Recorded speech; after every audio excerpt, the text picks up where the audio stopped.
Railway ALP technician എക്സാമിൻ്റെ second CBT 2 വരുന്ന ഭാഗമാണ് basic science and engineering drawing. അതിൻ്റെ മൂന്നാമത്തെ ഒരു വീഡിയോ ആണിത്. 2 പ്ലേലിസ്റ്റിലാക്കി വെച്ചിട്ടുണ്ട്. അതിലെ ഇൻസ്ട്രുമെൻറ്റ്സ് ഒരു ഷുവർ ക്വസ്റ്റ്യനാണ് ഇൻസ്ട്രുമെൻറ്റ്സുമായി ബന്ധപ്പെട്ടിട്ടുള്ളത്. അതാണ് ഈ വീഡിയോയിൽ നോക്കുന്നത്. ഇതാണ് CBT 2 സിലബസ്. ഇതിലെ സയൻസ് ആൻഡ് എഞ്ചിനീയറിംഗിൽ വരുന്ന രണ്ടാമത്തെ ഭാഗം. ആദ്യത്തെ ഭാഗം പ്രൊജക്ഷൻ ആൻഡ് വ്യൂ. എഞ്ചിനീയറിംഗ് ഡ്രോയിങ്ങിലെ രണ്ടാമത്തെ ഭാഗമാണ് ഇൻസ്ട്രുമെൻറ്റ്സ്, ഡ്രോയിങ് ഇൻസ്ട്രുമെൻറ്റ്സിനെ പറ്റിയിട്ടുള്ളത്. ഡ്രോയിങ് ഇൻസ്ട്രുമെൻറ്റ്സിൻ്റെ ഒരു ഒന്നാമത്തെ 2 വീഡിയോ ആയിട്ടാണ് ഉണ്ടാവുക. ഇത് ഒന്നാമത്തെ ഒരു വീഡിയോ. സിമ്പിളായിട്ട് എഞ്ചിനീയറിംഗ് ഡ്രോയിങ് ഇപ്പോൾ പേനയും പേപ്പറും വെച്ചിട്ടായിരിക്കില്ല. അതിന് അഡ്വാൻസ്ഡ് സോഫ്റ്റ്വെയറും കാര്യങ്ങളൊക്കെ ഉണ്ടാവും. പക്ഷേ നമ്മളെ പോയിൻ്റ് ഓഫ് വ്യൂവിൽ ഇപ്പോഴും നമ്മൾ എന്നാലും ചില സ്ഥലത്തൊക്കെ പേനയും പേപ്പറും വെച്ചിട്ട് യൂസ് ചെയ്യുന്നത് പോലെ അതാണ് എഞ്ചിനീയറിംഗ് ഡ്രോയിങ്ങിൻ്റെ ബേസിക് കാര്യങ്ങൾ. വെറുതെ അത് പറയേണ്ട ആവശ്യമില്ലല്ലോ. സോഫ്റ്റ്വെയർ സെവറൽ ഇൻസ്ട്രുമെൻറ്റ്സ് യൂസ് ചെയ്യുന്നുണ്ട്, ബേസിക് കാര്യങ്ങൾ. ഇവിടെ നിന്നാണ് ഇത് തുടങ്ങുന്നത്. ഏറ്റവും ഇമ്പോർട്ടൻ്റ് ഒരു സാധനമാണ് ഷീറ്റുകളെ പറ്റിയിട്ടുള്ളത്. ഡ്രോയിങ് ഷീറ്റ് സിമ്പിൾ കാര്യങ്ങൾ. യൂണിഫോം തിക്നെസ് ആയിരിക്കണം, ടോൺ റെസിസ്റ്റൻസ് ആയിരിക്കണം, വേരിയസ് സൈസിൽ ഉണ്ടാവണം. ഇപ്പോൾ ഒരു ഡ്രോയിങ് ഷീറ്റ് എന്ന് പറയുമ്പോൾ നമ്മളെ മനസ്സിലേക്ക് ആദ്യം വരിക നമ്മൾ അസൈൻമെൻറ്റ് ഷീറ്റ്, അഥവാ അതിൻ്റെ പേര് A4 ഷീറ്റ് എന്നാണ്. അപ്പോൾ A4. അപ്പോൾ A4 ആണെങ്കിൽ A3 ഉണ്ട്, A2 ഉണ്ട്, A1 ഉണ്ട്. അതിൻ്റെയൊക്കെ നീളം, വീതി എത്ര mmലാണ് എന്നുള്ളതാണ് ഏറ്റവും പ്രധാനപ്പെട്ട ഒരു ക്വസ്റ്റ്യൻ. ആദ്യം ഒന്നാമത്തെ ഡ്രോയിങ് ഷീറ്റ് നോക്കാം. ഡ്രോയിങ് ഷീറ്റിന് പേര് കൊടുക്കുന്നത് ആദ്യം ഒരു ലെറ്റർ A, പിന്നെ അതിൻ്റെ ഒരു നമ്പർ 0, 1, 2, 3, 4 അങ്ങനെ A0, A1 അങ്ങനെയാണ് ഡ്രോയിങ് ഷീറ്റുകൾക്ക് നമ്പർ കൊടുക്കുന്നത്. അപ്പോൾ നമുക്ക് പരിചയമുള്ള നമ്പർ ഏതാണ്? A4 എന്നുള്ള ഷീറ്റാണ് നമ്മളെ സാധാരണ യൂസ് ചെയ്യുന്ന നമ്മുടെ A4 ഷീറ്റ്. അത് 2 A4 ഷീറ്റുകൾ, ഇതിപ്പോൾ ഒരു A4 ഷീറ്റാണെങ്കിൽ 2 A4 ഷീറ്റുകൾ ഒരുമിച്ച് ഒച്ച കിട്ടുന്നൊരു പേപ്പർ ഉണ്ടല്ലോ, ഇങ്ങനെ ഒരു ഷീറ്റ്. ഇതിലിപ്പോൾ 2 A4 ഷീറ്റ് ഉണ്ടാവും. ഇതൊരു A4 ഷീറ്റ്, ഇതൊരു A4 ഷീറ്റ്. ഇതാണ് A3 ഷീറ്റ്. അപ്പോൾ ഏകദേശം ഒരു ഐഡിയ മനസ്സിലായല്ല. അതായത് 2 A4 ഷീറ്റുകൾ വെച്ചിട്ട് ഒരു A3 ഷീറ്റ് കിട്ടുന്നു. ഇനി ഇതുപോലെ 2 A3 ഷീറ്റുകൾ നോക്കുമ്പോൾ എന്ത് കിട്ടും? ഒരു A2 ഷീറ്റ് കിട്ടും. അതുപോലെ 2 A2 ഷീറ്റുകൾ നോക്കുമ്പോൾ എന്ത് കിട്ടും? A1 ഷീറ്റുകൾ കിട്ടും. അപ്പോൾ A4നെക്കാട്ടും വലുതായിരിക്കും A3. അപ്പോൾ അങ്ങനെ വലുതായിട്ട് വരുമ്പോൾ എന്താണ്?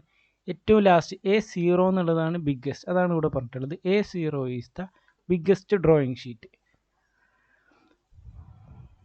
അപ്പോൾ പറഞ്ഞതുപോലെ A0 ഷീറ്റ് ഇതാ ഇവിടെ കാണിച്ചിരിക്കുന്നതാണ്. A0 ഷീറ്റ്, ഈ വലിയ ഷീറ്റ് ഇവിടെ കാണിച്ചിരിക്കുന്ന ഇവിടെ അതാ ഈ 4 പോയിൻ്റ് വരുന്ന ഈ വലിയൊരു ഷീറ്റാണ് A0 ഷീറ്റ്. അതിൻ്റെ നേരെ പകുതി. ഈ ഫിഗർ സിമ്പിളായിട്ട് ആലോചിക്കുക. A0 ഷീറ്റിൻ്റെ പകുതി A1 ഷീറ്റ്. ഇനി A1 ഷീറ്റിൻ്റെ ഒരു പകുതി, അതായത് എങ്ങനെ വരും? A1 ഷീറ്റിൻ്റെ നേരെ പകുതി ആക്കിയാൽ എങ്ങനെ വരും? ഈ ഒരു ഭാഗമില്ലേ, ഇതാണ് എന്ത്? A2 sheet. A2 ഷീറ്റ് എന്ന് പറയുന്നത് A1 ഷീറ്റിൻ്റെ പകുതി. A0 ഷീറ്റിൻ്റെ പകുതി A1, A1ൻ്റെ പകുതി A2, A2ൻ്റെ പകുതി A3, A3ൻ്റെ ഒരു പകുതി A4. ഇവിടെയാണ് നമ്മൾ യൂസ് ചെയ്യുന്ന A4 ഷീറ്റ്. A4ൻ്റെ ഒരു പകുതി A5. അങ്ങനെ ചെറുതായി പോകാമല്ലോ. അപ്പോൾ ഇതാണ് ബേസിക്കലി ഡ്രോയിങ് ഷീറ്റ് എന്ന് പറയുന്നത്. ഇവിടെ എക്സാം പോയിൻ്റ് ഓഫ് വ്യൂവിൽ ഇമ്പോർട്ടൻ്റ് ഇതിൻ്റെ ഇവിടെ എഴുതിയിട്ടുള്ള ഒരു ഡയമെൻഷൻ ഉണ്ട്. ശ്രദ്ധിച്ചാൽ നമുക്ക് മനസ്സിലാവും. A0 ഷീറ്റ് എന്ന് പറഞ്ഞു കഴിഞ്ഞാൽ 841 mm വിഡ്ത്തും 1189 mm ലെങ്ത്തും ഉള്ളതാണ്. അതായത് ലെങ്ത് ഈസ്റ്റ് വിഡ്ത്ത് എന്ന് പറയുന്നത് 841 1189. ഇത് മില്ലിമീറ്ററിലാണ് തന്നിട്ടുള്ളത്. അപ്പോൾ ഏകദേശം നോക്കിയേ, 84 സെൻറ്റിമീറ്റർ, 118 സെൻറ്റിമീറ്റർ. അപ്പോൾ ഒരു പേപ്പറിൻ്റെ ഏരിയ എന്ന് പറയുന്നത് ലെങ്ത് ഇൻറ്റു വിഡ്ത്ത്. അപ്പോൾ 84ഉം 118ഉം ഏകദേശം എത്ര വരും? 84ഉം 118 എന്ന് പറയുമ്പോൾ 100ഉം 100ഉം കൂട്ടുമ്പോൾ 100 × 100 മീറ്ററിലേക്ക് മാറ്റുമ്പോൾ 100 centimetre into 100 centimetre, 1 metre into 1 metre, 1 metre square. അപ്പോൾ ഇത് ഒരു ഏകദേശം വാല്യൂ ആണ്. A0ൻ്റെ ഏകദേശം ഏരിയ എന്ന് പറയുന്നത് 1 മീറ്റർ സ്ക്വയർ ആണ്, അതായത് 84 സെൻറ്റിമീറ്റർ. ഇവിടെ MM തരുമ്പോൾ 841 mm, 1189 mm. അപ്പോൾ ഇവിടെ അതൊന്നല്ല, ഇവിടെ ഏറ്റവും ഇമ്പോർട്ടൻ്റ് എന്ന് പറയുന്നത് A0 ആയിക്കോട്ടെ, A1 ആയിക്കോട്ടെ, A2 ആയിക്കോട്ടെ, ഏതോ ആയിക്കോട്ടെ, അതിൻ്റെ ലെങ്ത് ഈസ്റ്റ് വിഡ്ത്ത് എന്ന് പറയുന്നത് 1:2 ആയിരിക്കും. ഇത് ഒരു ഷുവർ ക്വസ്റ്റ്യനാണ്. ഈ റേഷ്യോ എൻജിനീയറിംഗ് ഡ്രോയിങ്ങിന് യൂസ് ചെയ്യുന്ന ഷീറ്റിൻ്റെ വലിപ്പം എന്തോ ആയിക്കോട്ടെ, അതിൻ്റെ റേഷ്യോ എപ്പോഴും സെയിം ആയിരിക്കും, 1:2 ആയിരിക്കും. ഇത് കാണുമ്പോൾ ഇപ്പോൾ സിമ്പിളാണെന്ന് തോന്നുമെങ്കിലും പരീക്ഷയ്ക്ക് വരിക 1:2, 1:2, √2:1. അപ്പോൾ അങ്ങനെ ലെങ്ത് ഈസ്റ്റ് വിഡ്ത്ത് 1:2 എന്നാണ് വരുന്നത്. അപ്പോൾ ഇതിൽ ചെറിയൊരു കൺഫ്യൂഷൻ ഇല്ലത്. സാധാരണ നമ്മൾ ലെങ്ത്ത് വലുതും വിഡ്ത്ത് ചെറുതുമായിട്ട് എഴുതുക. അപ്പോൾ റെയിൽവേൻ്റെ പരീക്ഷയ്ക്ക് ഇത് രണ്ടായിട്ടും ചോദിച്ചിട്ടുണ്ട്. ലെങ്ത് ഈസ്റ്റ് വിഡ്ത്ത് ചോദിച്ചിട്ട് 1:2 ചോദിച്ചിട്ടുണ്ട്, √2:1 ചോദിച്ചിട്ടുണ്ട്. അപ്പോൾ ലെങ്ത് ഈസ്റ്റ് വിഡ്ത്ത് 1:2. ഇത് ഒരു ഇമ്പോർട്ടൻറ്റ് ക്വസ്റ്റ്യനാണ്. ഇതും ഒരു ഇമ്പോർട്ടൻറ്റ് ക്വസ്റ്റ്യനാണ്. A0 ഏറ്റവും വലിയ ഷീറ്റ്, അതിൻ്റെ ഏരിയ എത്രയാണ്? 1 മീറ്റർ സ്ക്വയർ. പിന്നെ ഇനി പഠിക്കേണ്ടത് ഇത് പഠിക്കാനാണ്. ഇത് കാണുമ്പോൾ കോംപ്ലിക്കേറ്റഡ് ആണെന്ന് തോന്നുമെങ്കിലും A0ൻ്റെ വലിപ്പം 841, 1189. ഇത് കാണാപ്പാടം പഠിക്കണം. ഇതിൻ്റെ ഈ ഫിഗർ കറക്റ്റായിട്ടില്ല. ഇവിടുന്ന് നേരെ A1ലേക്ക് വരുമ്പോൾ സംഭവിക്കുന്നത്, ഇവിടുത്തെ ലെങ്ത്ത് ചെറിയ വാല്യൂ, അത് നേരെ ഇവിടത്തേക്ക് വരുമ്പോൾ അവിടുത്തെ വലിയ വാല്യൂ ആയി. ഇവിടുത്തെ 1189ൻ്റെ പകുതി 1159ൻ്റെ പകുതി എന്ന് പറയുമ്പോൾ 500ഉം 590ഉം 594. അപ്പോൾ എക്സാക്റ്റ് വാല്യൂ എത്രയാണ്? 1189ൻ്റെ എക്സാക്റ്റ് വാല്യൂ പകുതി എടുക്കുമ്പം 594 അത് റൗണ്ട് ചെയ്തു 594 A1ൻ്റെ. ഇനി ഇവിടെ A2 ഉണ്ട്. A2ൻ്റെ വാല്യൂ എങ്ങനെയാണ്? ഈ 594 എക്സാക്റ്റ് വാല്യൂ 841ൻ്റെ പകുതി, 851ൻ്റെ പകുതി എന്ന് പറയുമ്പം 400ഉം 20 420 അത് റൗണ്ട് 420. തിരിച്ച് ഇങ്ങോട്ട് പോകുമ്പം എക്സാക്റ്റ് ചെറുത് വലുതായി 420 594ൻ്റെ പകുതി 297 297 പകുതി വന്നു, വലുത് ചെറുതായി, ചെറുത് വലുതായി, ഇതിൻ്റെ പകുതി എക്സാക്റ്റ് വാല്യൂ പകുതി. ഇനി ഇതിപ്പോൾ നമുക്ക് 1-2 പ്രാവശ്യം എഴുതിയാലേ ഇത് കറക്റ്റ് മനസ്സിലാവും. ഒരു ബ്ലാങ്ക് ഷീറ്റ് എടുത്തിട്ട് സിമ്പിളായിട്ട് നമ്മൾ ഒറ്റക്ക് എഴുതി നോക്കുക. A0 ഈ ഒരു സാധനം മാത്രം കാണാപ്പാടം പഠിക്കണം. 8, 4, 1 വിഡ്ത്ത് 1189. ഇത് ഒരു 2 പ്രാവശ്യം എഴുതി കഴിഞ്ഞാൽ എന്തായാലും A0 എന്ന് പറയുമ്പോൾ 8, 8ൻ്റെ പകുതി 4, പിന്നെ ഒരു 1, ഒരു 1 കൂടെ, പിന്നെ 8, 8നോട് 1 കൂട്ടിയാൽ 9. ഇതെങ്ങനെയെങ്കിലും ഈ ഒരു ഒറ്റ ഫിഗർ പഠിച്ചു കഴിഞ്ഞാൽ താഴേക്കൊക്കെ ഒക്കെ പഠിക്കാനാവും ഇതിൻ്റെ ഭാഗമായിട്ട്. A0 എന്ന് പറയുമ്പോൾ 8, 8ൻ്റെ പകുതി 4, പിന്നെ ഒരു 1, 1, 8, 8നോട് 1 കൂട്ടി 9. ഇത് പഠിച്ചതിൻ്റെ ഗുണം ഇപ്പോൾ എങ്ങനെയാണ്? ഇനിയിപ്പോൾ അടുത്ത A1 എഴുതണമെന്ന് വിചാരിക്കും. ഇനി A10 നമ്മൾ കാണാപ്പാടം പഠിച്ചു. അതിന് ശേഷം A1 എഴുതണമെങ്കിൽ ഈ 841 ഇവിടെ എഴുതുക. 841 1189ൻ്റെ പകുതി 500ഉം 90ഉം 594 റൗണ്ട് ഫിഗർ 594. A2 എഴുതണമെങ്കിൽ ഈ 594 നേരെ ഇങ്ങോട്ടേക്ക് വരും, ഇത് നേരെ ഇങ്ങോട്ടേക്ക് വന്നു, 594 നേരെ ഇങ്ങോട്ടേക്ക് വരും. 594 വലിയ വാല്യൂ, ഇതിൻ്റെ പകുതി 420 ഇവിടെ വരും. അടുത്ത പ്രാവശ്യം A3 എഴുതണമെങ്കിൽ നേരെ തിരിഞ്ഞ് ഇങ്ങനെ ഒരു പാറ്റേൺ കിട്ടുകയില്ല. ഇതിപ്പോൾ എക്സാമ്പിൾ നമുക്ക് എങ്ങനെ ആവശ്യം വരുമെന്ന് പറഞ്ഞു കഴിഞ്ഞാൽ, ഇങ്ങനെ ഏതെങ്കിലും ഒരു റാൻഡ് ആയിട്ടുള്ള ഒരു നമ്പർ തരും, 594 ഇൻറ്റു 841. ഇത് ഏത് പേപ്പറാണെന്ന് നമ്മൾ ഐഡൻറ്റിഫൈ ചെയ്യാനുണ്ടാവും. അപ്പോൾ പെട്ടെന്ന് നമുക്ക് ഇത് കാണുമ്പോൾ കത്തണമെന്നില്ല, പക്ഷെ നമുക്ക് എപ്പോഴും ഇത് ബേസിൽ നിന്ന് തുടങ്ങുക. ഈ ഒരൊറ്റ നമ്പറിനെ പഠിക്കുക. അപ്പോൾ എന്നിട്ട് ഇതിൽ നിന്ന് മൊത്തം എഴുതാതെ എങ്ങനെ കിട്ടുമെന്ന് നോക്കാം. ഇതിപ്പോൾ 0, 1 എന്ന് പറയുമ്പം ഈ 841 ഇവിടെ വരും. ഓക്കെ, ഇതിൻ്റെ പകുതി ഇവിടെ വരും. 2 എന്ന് പറയുമ്പോൾ എന്ത് സംഭവിക്കും? ഇതിൻ്റെ പകുതി ഇവിടെ വരും. ഇതിന് പറഞ്ഞ് ചുമ്മാ കോംപ്ലിക്കേറ്റഡ് ആക്കേണ്ട ആവശ്യമില്ലല്ലോ. ഇത് 1-2 പ്രാവശ്യം എഴുതി കഴിഞ്ഞാൽ എന്തായാലും കിട്ടും. ഇത് ഞാൻ ഇതേപോലെ തന്നെ എഴുതിയതാണ്. A0 മാത്രം പഠിച്ചു.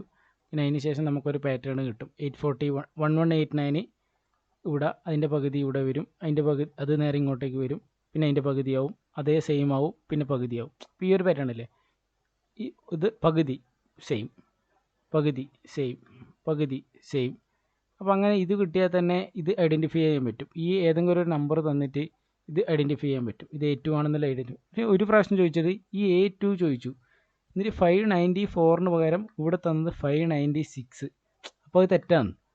അപ്പോൾ ഓഡ് വൺ ഔട്ട് എടുക്കാനാണെന്നുണ്ടായിന്. അതായത് ഈ സൈഡിലുള്ള ഡയമെൻഷൻസ് 4 തന്നു, ABC എന്ന് പറഞ്ഞിട്ട് ഓപ്ഷനിൽ. എന്നിട്ട് ഇതിൽ തെറ്റായത് സെലക്ട് ചെയ്യാനുണ്ടായി. അപ്പോൾ ബാക്കിയൊക്കെ കറക്റ്റ് നമ്പർ തന്നു. ഈ 594 പകരം 596 തന്നു. അപ്പോൾ ഇത് തെറ്റാണെന്നുള്ളതാണ് ക്വസ്റ്റ്യൻ ആയിട്ട് വന്നത്. അപ്പോൾ ഈ ഒരു സ്ലൈഡ് കുറച്ച് ഭയങ്കര ഇമ്പോർട്ടൻ്റ് ആണ്.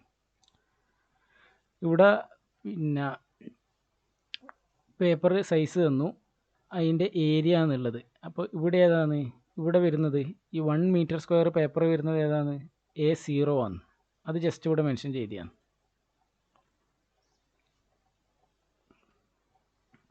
ഇതൊക്കെ ചിലപ്പോൾ ഡിസ്ക്രിപ്ഷനായിട്ട് ചോദിക്കാൻ സാധ്യതയുണ്ടെങ്കിലേ ഉള്ളൂ. നമ്മളെ പേപ്പർ പ്യുവർ വൈറ്റ് ആയിരിക്കില്ല. എപ്പോഴും ഡ്രോയിങ് ഷീറ്റിൻ്റെത് പ്യുവർ വൈറ്റ് ആയിരിക്കില്ല, കളർ ലൈറ്റ് ക്രീം ബഫ് ആയിരിക്കും. അതുപോലെ ഫൈൻ ഗ്രെയിൻസ്, ഇത് ഫൈൻ ഗ്രെയിൻസ് എന്നും ഉണ്ടാവും, അതിൻ്റെ ഓപ്പോസിറ്റ് എന്തെങ്കിലും ഡിസ്ക്രിപ്ഷനിലുണ്ടാവും ക്വസ്റ്റ്യനിൽ. അപ്പോൾ ഈ ഫൈൻ ഗ്രെയിൻസിന് എന്തിനു വേണ്ടിയിട്ടാണ്? നമ്മുടെ പെൻസിലിൻ്റെ നോബ് വരുന്നത് ഗ്രാഫൈറ്റിൻ്റെയാണ്. അപ്പോൾ അത് കൃത്യമായിട്ട് അവിടെ പേപ്പറിൻ്റെ അകത്ത് ഗ്രിപ്പ് ചെയ്ത് വിൽക്കാനാണ് ഫൈൻ ഗ്രെയിൻസ് യൂസ് ചെയ്യുന്നത്. സ്ട്രോങ് ഫൈബേഴ്സ്, ഇറേസിങ് ക്വാളിറ്റി കൂടുതൽ, ഒരു ഐഡിയൽ പേപ്പറിൻ്റെ ക്വാളിഫിക്കേഷൻ എന്തെല്ലാം എന്നുള്ളതാണ്. അപ്പോൾ നമ്മളിപ്പോൾ എന്താ നോക്കുന്നത് വെച്ചാൽ ഡ്രോയിങ് ഇൻസ്ട്രുമെൻറ്റ്സ് ആണ്. അപ്പോൾ അതിലെ ഒന്നാമത്തതാണ് ഇപ്പോൾ കഴിഞ്ഞത്, ഡ്രോയിങ് ഷീറ്റ്. ഇനി അടുത്തതാണ് ഡ്രോയിങ് ബോർഡ്. ഇപ്പോൾ ഡ്രോയിങ് ഷീറ്റിൽ ഒന്നും കൂടെ ജസ്റ്റ് നോക്കണമെങ്കിൽ ഏറ്റവും ഇമ്പോർട്ടൻ്റ് ഈ ഒരു ഫിഗർ മാത്രമാണ്. ഇതിലെ ഈ ഒരു ഡയമെൻഷൻസ്, പിന്നെ 2 പോയിൻ്റ്. ഒന്ന് A0 ബിഗ്ഗസ്റ്റ് ഷീറ്റ്, അതിൻ്റെ ഏരിയ 1 മീറ്റർ സ്ക്വയർ. ഇത് മീറ്റർ സ്ക്വയറിൽ ചോദിച്ചാൽ 1, സെൻറ്റിമീറ്റർ സ്ക്വയറിൽ ചോദിച്ചു കഴിഞ്ഞാൽ 100 × 100 40 വരും. അത് സെൻറ്റിമീറ്റർ സ്ക്വയറിൽ. MM ചോദിച്ചു കഴിഞ്ഞാൽ അങ്ങനെ. ഇതാണ് ഇതിലൊരു പോയിൻ്റ്. രണ്ടാമത്തെ പോയിൻ്റാണ് ഏത് പേപ്പർ ആയാലും അതിൻ്റെ റേഷ്യോ 1:√2. A0ൻ്റെ MM ഡയമെൻഷൻ അത് A5 വരെ. ജസ്റ്റ് എഴുതാൻ വേണ്ടി പഠിക്കുക. ഇതിലേതെങ്കിലും ഒന്ന് ക്വസ്റ്റ്യനിൽ ഷുവറാണ്. ഇവിടെ നേരത്തെ പറഞ്ഞതുപോലെ A0ൻ്റെ പകുതിയായിരിക്കും A1, A1ൻ്റെ പകുതിയായിരിക്കും A2, A2ൻ്റെ പകുതിയായിരിക്കും A3. സിമ്പിളായിട്ട്. അടുത്ത രണ്ടാമത്തെ ഡ്രോയിങ് ഇൻസ്ട്രുമെൻ്റാണ് ഡ്രോയിങ് ബോർഡ്. ഈ ഡ്രോയിങ് ഷീറ്റ് നമ്മൾ ഈ ഡ്രോയിങ് ബോർഡിൻ്റെ മേലെ വെച്ചിട്ടായിരിക്കും ഫിക്സ് ചെയ്തിട്ടായിരിക്കും വരക്കുക. ഈ ഫിഗറിൽ കാണിക്കുന്നതാണ് ഡ്രോയിങ് ബോർഡ്. ഇങ്ങനെയല്ല, ഇത് അതിൻ്റെ ബാക്ക് സൈഡാണ്. ഇത് നേരെ തിരിച്ചു വെച്ച സ്ഥലത്താണ്. ഇതാണ് ഡ്രോയിങ് ബോർഡ്. ഈ ഡ്രോയിങ് ബോർഡിൻ്റെ അടിഭാഗമാണ് ഈ കണ്ടത്. അപ്പോൾ ഒരു മരത്തിൻ്റെ കുറേ ചെറിയ ചെറിയ പീസ് ഉണ്ടാവും. ആ പീസസ് ജോയിൻ ചെയ്തിട്ടാണ് ഒരു കംപ്ലീറ്റ് ഡ്രോയിങ് ബോർഡ് ഉണ്ടാക്കുന്നത്. അപ്പോൾ ഇങ്ങനെ ഈ മരത്തിൻ്റെ ചെറിയ ചെറിയ പീസിന് എന്താ പറയുക? സ്ട്രിപ്പ് എന്ന് പറയും. ഈ സ്ട്രിപ്പുകൾ ചേർത്ത് വെക്കുന്ന ഈ 2 കഷ്ണങ്ങൾക്ക് പറയുന്ന പേരാണ് ബാറ്റൺസ്. നമ്മൾ ഈ റിലേ ഓടുമ്പോൾ കൈമാറുന്നൊരു സംഭവമില്ലേ, ബാറ്റൺ. അതേപോലെ ഇത് ജോയിൻ ചെയ്യാനുള്ള പീസിൻ്റെ പേരാണ് ബാറ്റൺ. ഇതൊരു ക്വസ്റ്റ്യനായിട്ട് എവിടെയോ ചോദിച്ചിട്ടുണ്ട്, ഇത് ബാറ്റൺ. പിന്നെ അതിൽ ഒരു കാര്യമുള്ളത്, ഈ സർഫസ് ഇതിൻ്റെ മേലെ ഒരു T സ്കെയിൽ എന്ന് പറഞ്ഞിട്ട്, നമ്മുടെ സാധാ സ്കെയിലിൻ്റെ അകത്ത് ടീൻ്റെ ഷേപ്പിൽ ഇവിടെ ഒരു പീസ് കൂടെ ജോയിൻ ചെയ്ത ഒരു സംഭവം ഉണ്ടാവും. അതായത് ഇവിടെ ഒരു പീസ്, പിന്നെ നീളത്തിൽ സാധാ സ്കെയിൽ. ഇതാണ് T സ്കെയിൽ എന്ന് പറയുന്നത്. ഈ ബോർഡിന് ഉപയോഗം എന്ന് പറഞ്ഞു കഴിഞ്ഞാൽ T സ്കെയിൽ അറ്റം ഇവിടെ തൊട്ട് വെക്കും, എന്നിട്ട് ഇത് അങ്ങോട്ടും ഇങ്ങോട്ടും സ്കെയിൽ യൂസ് ചെയ്യാൻ വേണ്ടിയിട്ട്. അപ്പോൾ ഈ എഡ്ജിന് പറയുന്ന ഒരു പേരുണ്ട്, അതൊരു ക്വസ്റ്റ്യൻ. അതാണ് ഈ എബണി എഡ്ജ് എന്ന് പറയുന്നത്. ഡ്രോയിങ് ബോർഡിൽ T സ്കെയിൽ നമ്മൾ വെക്കുന്ന ഈ എഡ്ജിന് പറയുന്ന പേരാണ് എബണി വർക്കിംഗ് എഡ്ജ്. അത് ഒരു പോയിൻ്റാണ്. ബാറ്റൺ, ഈ സ്ട്രിപ്പുകൾ, വുഡിൻ്റെ സ്ട്രിപ്പുകൾ, ഡ്രോയിങ് ബോർഡിൻ്റെ കൺസ്ട്രക്ഷൻ യൂസ് ചെയ്യുന്ന സ്ട്രിപ്പുകളെ ജോയിൻ ചെയ്യുന്ന പീസിന് പറയുന്ന പേരാണ് ബാറ്റൺ എന്ന് പറയുന്നത്. പിന്നെ ഇത് സിമ്പിൾ കാര്യം, വുഡ് എന്ന് പറയുന്നത് സീസണിലെ ചേഞ്ചിന് വേണ്ടിയിട്ടൊന്നും ഉണ്ടാകാൻ പാടില്ല, അല്ലെ? സിമ്പിൾ കാര്യം. ഇതിൽ ഇമ്പോർട്ടൻ്റ് ഇത് മാത്രമാണ്, എബണി എഡ്ജും ബാറ്റൺ എന്താണെന്നുള്ളതും. ഇതിപ്പോൾ കാണുമ്പോൾ സിമ്പിളാണെങ്കിലും ക്വസ്റ്റ്യനിൽ ചേരുമ്പോൾ ഇത് കത്തണമെന്നില്ല. ഈ ബാറ്റൺ എന്നില്ല വാക്ക് അതുപോലെ എബണി എഡ്ജും. നേരത്തെ നമ്മൾ A4 ഷീറ്റിൻ്റെ A0, A1, A2 എന്നൊക്കെ പറഞ്ഞു. എ എന്ന് പറയുന്നത് പേപ്പറിനെ സൂചിപ്പിക്കുന്നത് പോലെ ഡ്രോയിങ് ബോർഡിനെ സൂചിപ്പിക്കുന്നത് D ആണ്. D0, D1, D2, D3. നേരത്തെ പഠിച്ചതുകൊണ്ട് ഇത് നമുക്ക് സിമ്പിളാണ്. D0 ആയിരിക്കും എന്ത് ഏറ്റവും വലുത്, D0നെക്കാട്ടി ചെറുതായിരിക്കും D1, D2, D3.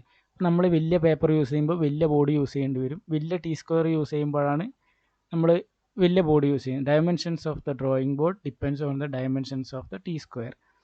അപ്പോൾ അതിവിടെ ഒരു ക്ലൂ തരുന്നതാണ്. അതായത് ഇവിടെ സിമ്പിളായിട്ട് നമുക്ക് ആദ്യം നോക്കാം. A0 പഠിച്ചു. വേണമെങ്കിൽ ഒന്നും കൂടെ ഓർമ്മിക്കണമെങ്കിൽ ഇവിടെ ആവശ്യമില്ല. A0 ജസ്റ്റ് ഒന്ന് റിവൈസ് ചെയ്യാനാണ്. A0 നമ്മൾ MM പഠിച്ചത് 8, 8ൻ്റെ പകുതി 4, 1 ഇൻറ്റു 1, 1, 8, 8നോട് 1 കൂട്ടി 9. ഇതാണ് A0ൻ്റെ ഇത്. ഒന്ന് ജസ്റ്റ് പറഞ്ഞതാണ്. അതുപോലെ ഡ്രോയിങ് ബോർഡിൻ്റെ ലെങ്ത്ത്, വിഡ്ത്ത്, തിക്നെസ്. ബോർഡാകുമ്പം പേപ്പർ പോലെയല്ല, ചെറിയൊരു തിക്നെസ് കൂടെ വരും. ഇത് ക്വസ്റ്റ്യനിൽ എങ്ങനെ ചോദിക്കുക എന്ന് പറഞ്ഞാൽ ഈ ഭാഗം തരും, എന്നിട്ട് അതിൽ നിന്ന് ഇത് ഏതാണെന്ന് കണ്ടെത്തലാന്ന് ക്വസ്റ്റ്യൻ വരിക. അപ്പോൾ ഇവിടെ ഇപ്പോൾ ശ്രദ്ധിച്ച് നോക്കിയാൽ മനസ്സിലാവും. 1500, 1000, 700, 500 ഈ ഒരു പാറ്റേൺ ഉണ്ടല്ലോ, നമ്പർ ഡിക്രീസ് ആവുന്ന ഒരു പാറ്റേൺ. അത് വെച്ചാൽ നമുക്ക് ഇത് മുഴുവനും എഴുതാൻ പറ്റും. 1500, 1000, 25, 1000, 700, 25, 700, 500, 15. ഇത് രണ്ടും ഒരു സെറ്റാക്കി പഠിക്കുക. ഞാനിത് അങ്ങനെയാണ് പഠിച്ചത്. A0ക്കും A1നും 25, 2നും 3നും 15. രണ്ടിൻ്റെ സെറ്റായിട്ട് ഈ 3 ക്വസ്റ്റ്യൻ വരാൻ സാധ്യതയുള്ളൂ. D0യും D1നും 25, D2വും D3യും 15. അപ്പം ഇങ്ങനെ കണ്ണ് അടച്ചിട്ട് ഇങ്ങനെ ആലോചിക്കുക. ബോർഡിൻ്റെ സൈസ് ഡിയിലാന്ന് തുടങ്ങുക. A4, A1, A2, A3 പോലെ D0, D1, D2, 0 ഉണ്ട്. D0, D1 ആദ്യത്തെ 2 25 അവസാനിക്കും. അതിൻ്റെ തിക്നെസ് 2, 3 എന്നുള്ളത് 15 അവസാനിക്കും. അപ്പോൾ ഈ ഒരു പോർഷനായി, തിക്നെസ്സിൻ്റെ ഭാഗമായി. പിന്നെയുള്ളത് ഈ 1500 സ്റ്റാർട്ടിങ്. D0 എന്ന് പറയുമ്പോൾ 1500 × 1000, D1 എന്ന് പറയുമ്പോൾ 1000 × 700, 700 × 500. അപ്പോൾ പാറ്റേൺ മനസ്സിലായില്ല. അപ്പോൾ ഈ 4 നമ്പറുകൾ എങ്ങനെയാണ് കുറയുന്നതെന്ന് മനസ്സിലാക്കിയാൽ മതി. അപ്പോൾ സിമ്പിൾ ലോജിക്കിൽ 1500 ആദ്യം, പിന്നെ 1000, പിന്നെ നമ്മളെ ലോജിക്കലി 1500ഉം 1000ഉം കഴിഞ്ഞാൽ പിന്നെ ഒന്നിക്കൽ 500 വരണം, അല്ലെങ്കിൽ 750 വരണം. ഇതിപ്പോൾ നമ്മളെ 1500, 1000, 700, 500, 350 ഈ ഒരു നമ്പർ പിടിച്ച് കഴിഞ്ഞാൽ ഇത് കിട്ടി. ഇതിപ്പോൾ നമുക്ക് സിമ്പിളായിട്ട് തോന്നുമെങ്കിലും ക്വസ്റ്റ്യൻ വരും എങ്ങനെയാണെന്നറിയാം. 1500 × 1000, 1000 × 900, അല്ലെങ്കിൽ 1000 × 750. ഇവിടെയാണ് 90% ആളുകളും D1ൻ്റെ അളവ് ക്വസ്റ്റ്യനിൽ വരുമ്പോൾ തെറ്റും. എങ്ങനെ പറഞ്ഞാൽ ഇത് വരും എങ്ങനെയാണെന്ന് പറഞ്ഞാൽ 1000 × 750 വരും. അപ്പോൾ ഓപ്ഷൻ A ആയിട്ട് വരിക ഇതായിരിക്കും. അപ്പോൾ ഇതിൽ തെറ്റേതാണെന്ന് കണ്ടുപിടിക്കലായിരിക്കും. അപ്പോൾ ഇത് നമ്മൾ പിക്ക് ചെയ്യും. 1500 × 1000 ഓക്കെ. രണ്ടാമത്തേത് 1000 × 750 ആയിരിക്കും. ഇതിൽ നമ്മൾ തെറ്റിക്കും. അപ്പോൾ 750 അല്ല 700 ആണ്. ഒരു പകുതി ക്വസ്റ്റ്യനും ഇതിൽ ഈ ബേസിലായിരിക്കും വരിക. ഈ ഡയമെൻഷൻ വെച്ചിട്ട് ഡ്രോയിങ് ബോർഡിൻ്റെ ടൈപ്പ് കണ്ടുപിടിക്കാനുള്ളത്. ഇതുപോലെ തന്നെ ഒരു 1-2 പ്രാവശ്യം എഴുതി കഴിഞ്ഞാൽ ഇത് കിട്ടും. ഈ 1500, 1000, 700, 500. D0, D1 25, D2, D3 okay. അപ്പോൾ ഡ്രോയിങ് ബോർഡായി. ഈ ബോർഡോ പേപ്പറോ ഇനി വരാൻ പോകുന്ന ഒരു പെൻസിലുണ്ട്. ഈ 3 ഒന്ന് ഷുവറാണ്. നേരത്തെ പറഞ്ഞതുപോലെയുള്ള നമ്മൾ യൂസ് ചെയ്യുന്ന സ്കെയിലിൻ്റെ അറ്റത്ത് ചെറിയൊരു പീസ് കൂടി ഉണ്ടാവും. അതിന് പറയുന്ന പേരാണ് T² എന്ന് പറയുന്നത്. ഇത് നമ്മൾ നേരത്തെ കാണിച്ച ബോർഡിൻ്റെ ഒരു സൈഡിൽ തട്ടി വെക്കും. എന്നിട്ട് ഇത് അങ്ങോട്ടും ഇങ്ങോട്ടും അനക്കാനുള്ള യൂസിന് വേണ്ടിയിട്ടാണ് ഈ T² യൂസ് ചെയ്യുന്നത്. T² is used to draw horizontal lines, wood or plastic in T shape. അപ്പോൾ ഇതിൽ 3 പീസുകളാണ് ഉണ്ടാവുക. ഒന്ന് ഹെഡ്, ഒന്ന് ബ്ലേഡ്. 2 പീസുകൾ, ഒന്ന് ഹെഡും ഒന്ന് ബ്ലേഡും. ഈ ബ്ലേഡിലാണ് ഇവിടെയാണ് മാർക്കിംഗ് ഉണ്ടാവുക, സ്കെയിലിൻ്റെ മാർക്കിംഗ് ഉണ്ടാവുക. സിമ്പിൾ കാര്യങ്ങളാണ്. അപ്പോൾ നേരത്തെ നമ്മളൊരു കാര്യം പറഞ്ഞിട്ടുണ്ടായിരുന്നു, ബോർഡ് തീരുമാനിക്കുന്നത് T സ്കെയിലിൻ്റെ വലിപ്പം അനുസരിച്ചാണ്. അപ്പോൾ ഈ ലെങ്ത്ത് എവിടെ നിന്നാണ് വന്നതെന്ന് മനസ്സിലായില്ല. 1500, 1000, 700, 750 അല്ല 700, 500. T² ലെങ്ത്ത് T വെച്ചിട്ട് ഡിനോട്ട് ചെയ്യുന്നു, അതിൻ്റെ ടൈപ്പ്. അപ്പോൾ പേപ്പറിൻ്റെ A വെച്ചിട്ട്, ഡ്രോയിങ് ബോർഡിൻ്റെത് D വെച്ചിട്ട്, T² T വെച്ചിട്ട്. ചിലപ്പോൾ ഒരു ക്വസ്റ്റ്യനിൽ T3 കണ്ണടച്ചിട്ട് നമുക്ക് ആലോചിക്കാൻ പറ്റുന്നത് T3ൻ്റെ ലെങ്ത്ത് എത്രയാണെന്ന് ചോദിക്കും. T3ൻ്റെ ലെങ്ത്ത് എത്രയാണെന്ന് ചോദിക്കുമ്പോൾ നമുക്ക് അറിയുന്നത് എന്താണ്? ആദ്യം 1500, T0 ഇത് 1 എന്ന് ആലോചിച്ച് കഴിഞ്ഞാൽ പോയി, അങ്ങോളം വരെ തെറ്റും. ഇത് 0 ആണ്. 1 എന്ന് പറയുമ്പോൾ 1000, 2 എന്ന് പറയുമ്പോൾ 700, 3 എന്ന് പറയുമ്പോൾ 500. അപ്പോൾ ഇത് കിട്ടും. ഇനി 4 എന്ന് പറയുമ്പോൾ എത്രയാണ്? 350. അപ്പോൾ ഈ ഒരു സീരീസ് ചെറിയൊരു പാറ്റേണിൽ പഠിച്ചു കഴിഞ്ഞാൽ 2 കാര്യം കിട്ടി. ടി സ്ക്വയറിൻ്റെതും കിട്ടി, ഡ്രോയിങ് ബോർഡിൻ്റെതും കിട്ടി. അപ്പോൾ ഇതൊരു ചെറിയ ടോപ്പിക്കാണ്. ഇനി അടുത്തൊരു വീഡിയോ.